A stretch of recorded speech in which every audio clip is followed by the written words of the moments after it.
Gita LLB ধারাবাহিকের আজকের পর্বে আমরা দেখতে পাবো যে স্বস্তিক তার বাবাকে বলছে গীতা যখন আমাদের সম্পর্কটার কোনো গুরুত্ব দিল না, ওর কাছে আমাদের শুধু কাগজে কলমের সম্পর্ক, কোনো ভালোবাসা নেই।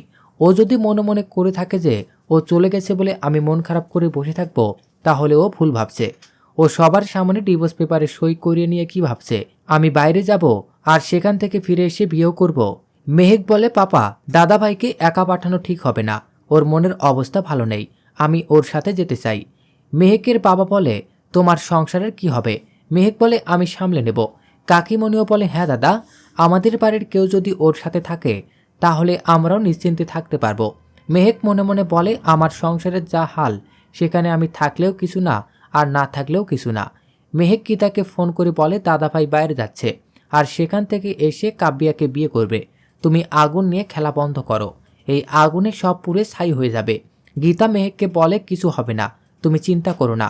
এদিকে গিনি কাব্যাকে ফোন করে স্বস্তিকের বাইরে যাওয়ার খবরটা দেয়, সাথে এটাও বলে হোটেলের নাম, রুম নাম্বার সব সময় মতো জেনে যাবে। কাব্যা তার বাবাকে বলে এবার গীতার কাছে উড়ো ফোন করতে হবে আর বলা হবে স্বস্তিকের জীবনহানির সম্ভাবনা আছে। এ কথা শুনে গীতা স্বস্তিকের সাথে ছায়ার মতো লেগে যাবে আর পাহাড়ে পৌঁছে যাবে। সেখানে গিয়ে প্রাণনাশ হবে গীতার। গীতাই হবে আমাদের টার্গেট। পদ্ম তাদের প্ল্যান শুনে ভয়ে কেঁপে ওঠে আর বলে, টার্গেট মানে? কাব্যা পদ্মকে বলে, তুমি কি ঘর বর সংসার চাও? পদ্ম বলে, হ্যাঁ চাই। তাহলে তোমার মুখটা বন্ধ রাখো। পদ্ম কাব্যার কথা শুনে চুপ হয়ে যায়। গীতা বাড়ি ফিরে আসে। গীতাকে তার বাবা বলে, গিনি এসেছিল। গিনি আমাকে বলল তুই নাকি জামাইকে ডিভোর্স দিচ্ছিস। এভাবে একটা সম্পর্ক শুধুমাত্র একটা সইয়ের উপর টেকে থাকে না। শুধুমাত্র একটা সই দিয়ে একটা সম্পর্ক ছিন্ন করে ফেলা যায় না। এভাবে ভাঙ্গিস না সম্পর্কটাকে, এভাবে নষ্ট হতে দিস না। তোরা তো ভালোবেসে বিয়ে করেছিস। গীতা বলে, বাবা আমি তোমাকে সব বুঝিয়ে বলছি। এর মধ্যেই গীতার কাছে একটা ফোন আসে। ফোনের ওপাশ থেকে কেউ একজন বলে, স্বস্তিককে ট্রাপে ফেলা হচ্ছে, কলকাতার বাইরে নিয়ে যাওয়া হচ্ছে, ওর প্রাণনাশের সম্ভাবনা আছে, ওকে পাহাড়ে নিয়ে খুনের চেষ্টা করা হবে। গীতা বলে, কে বলছেন? কে খুন করার চেষ্টা করছে স্বস্তিককে? লোকটা ফোন কেটে দেয়।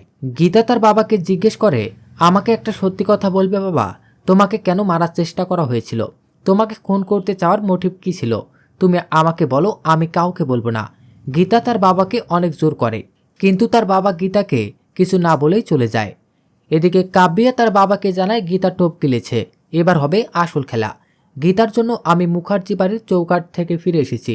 সেদিন আমাকে অনেক অপমানিত হতে হয়েছিল, আমি নববধূর সাজেছিলাম। এবার আমার পালা, আমি সেই অপমানের শোধ নেব। পাহাড়ের ওপরে থাকবে গীতা আর অপর পাশে থাকবো আমি। এদিকে স্বস্তিক বসে বসে গীতার স্মৃতি মনে করতে থাকে আর বলে, আই লাভ ইউ গীতা, আমি তোমাকে সত্যিই অনেক ভালোবাসি। গীতা স্বস্তিককে বলছে, মেয়েদের একটাই সমস্যা, একবার কাউকে ভালোবেসে ফেললে আর ভুলতে পারে না, ছেড়ে যেতেও পারে না। হঠাৎ স্বস্তিকের ফোন বেজে ওঠে। ফোন রিসিভ করতেই গীতা বলে, স্বস্তিক বাবু প্লিজ আমার কথাটা শুনুন। স্বস্তিক বলে, তুমি কেন ফোন করেছো? তুমি সব সম্পর্ক শেষ করে দিয়ে চলে গেছো, তোমার সাথে আমার সব সম্পর্ক শেষ। হঠাৎ অগ্নিজিৎ মুখার্জি স্বস্তিকের হাত থেকে ফোনটা কেড়ে নিয়ে বলে, অ্যাডভোকেট গীতা এলএলবি, তুমি কেন ফোন করেছো আমার ছেলেকে? তুমি তো সম্পর্ক চুকিয়ে চলে গেছো, তাহলে কি জন্য ফোন করেছো? তুমি যদি ভেবে থাকো আবার ভালোবাসার নাটক করে মিথ্যে অভিনয় করে এ বাড়িতে বউ হয়ে ঢুকবে, শাঁকা সিঁদুর পরে স্বস্তিকের বউ হবে, তাহলে তুমি ভুল ভাবছো। আমরা মেয়ে ঠিক করে নিয়েছি, কাব্যাকে আমি এ বাড়ির বউ করে আনবো। গীতা বারবার বলে, বাবা আমার কথাটা একটু শুনুন, আপনার ছেলের উপর হামলা হতে পারে, ওকে খুন করার চেষ্টা হবে, ওর বিপদ আছে বাবা।